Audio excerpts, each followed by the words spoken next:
Hello guys, magandang araw. For today's video po ay magluluto po tayo ngayon ng adobong pusit sa suka. Let's go! Po ang mga kailangan nating gamit sa pagluluto ng adobong pusit sa suka. Una po ay ang squid or pusit, vinegar, asin, seasoning, garlic, onion, tomato, pepper, tubig, at saka syempre, ang cooking oil. Una po, painitin po natin ang kawali.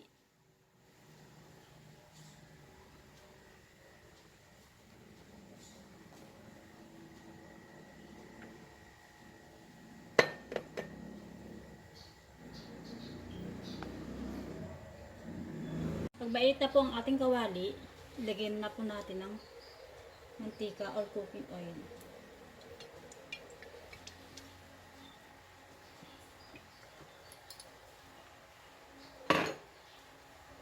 And then, mainit na ang mantika, bawang. Kailangan po golden brown.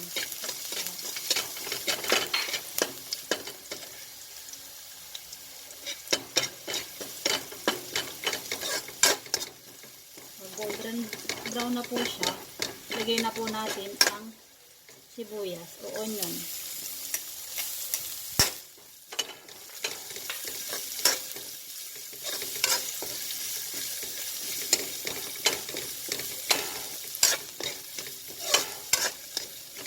And then, ilagay po natin ang kamatis.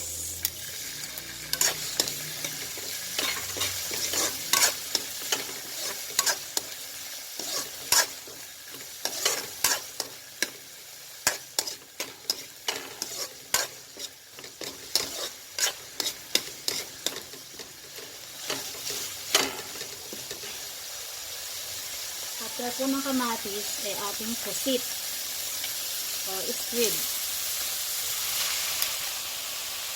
Mga guys, hindi po dapat pinatatagal ang pusit. Kasi po, may tendency po siyang tumunat.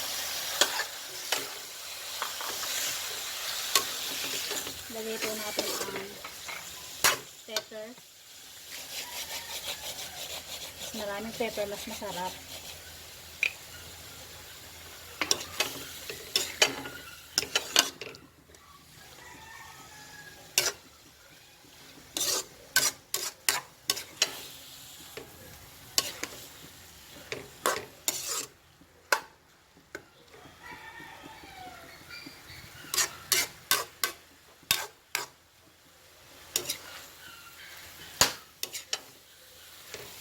Lagay po natin ng asin.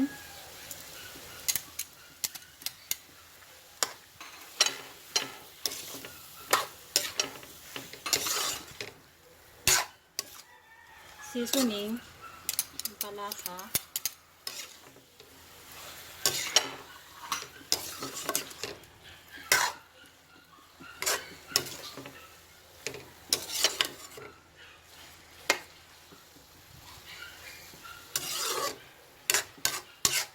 At suka. Guys, ang suka po, pag nilagay na po, wag po natin muna siyang haluin. Kapag po siya kumulo-kulo na, saka po natin siya haluin.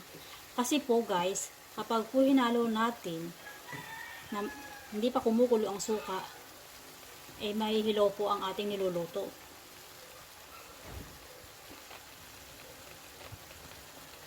After a minute po, yan po, kumukulo na po siya. Ayan po natin, kumulo po siya ng maayos.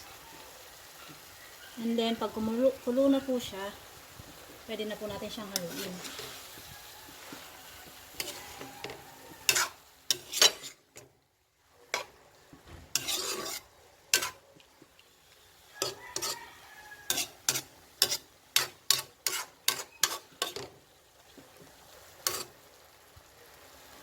Then, bigyan po natin siya ng tubig.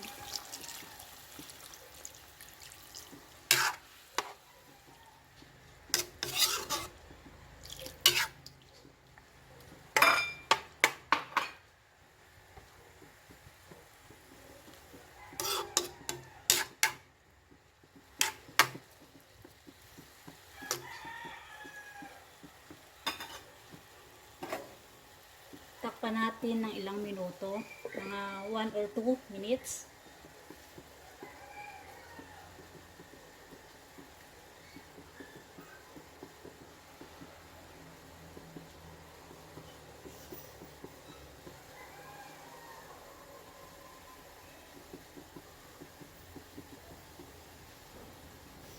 After 2 minutes,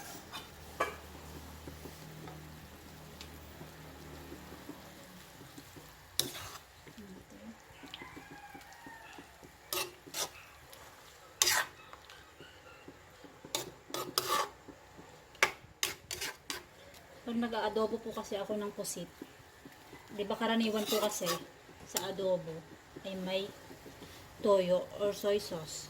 Ako po kasi, pag pusit po ang niluluto ko, hindi ko po siya nilalagyan ng toyo. Suka lang po.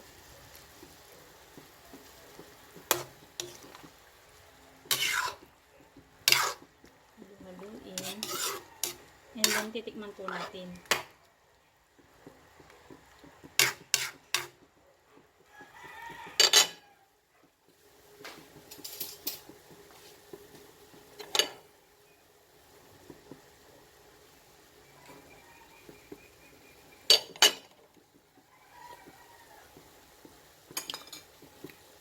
Dadagdagan ko ng asin.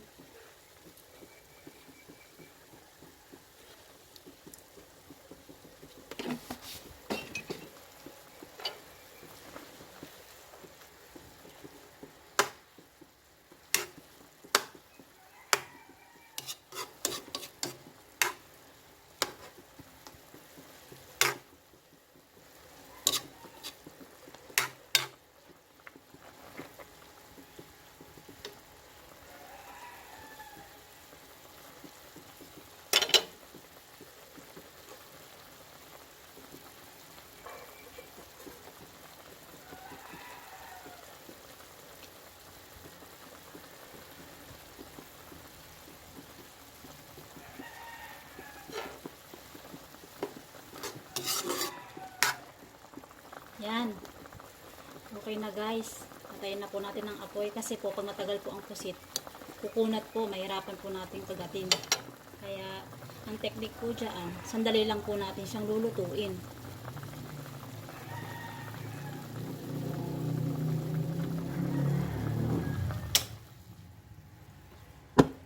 Luto na po siya guys.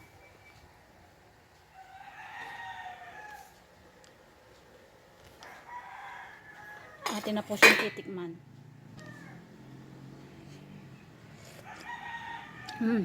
Okay na po. Guys, kung nagustuhan nyo po ang aking video, huwag nyo pong kalimutang i-like and subscribe my channel. Thank you guys for watching. Bye-bye!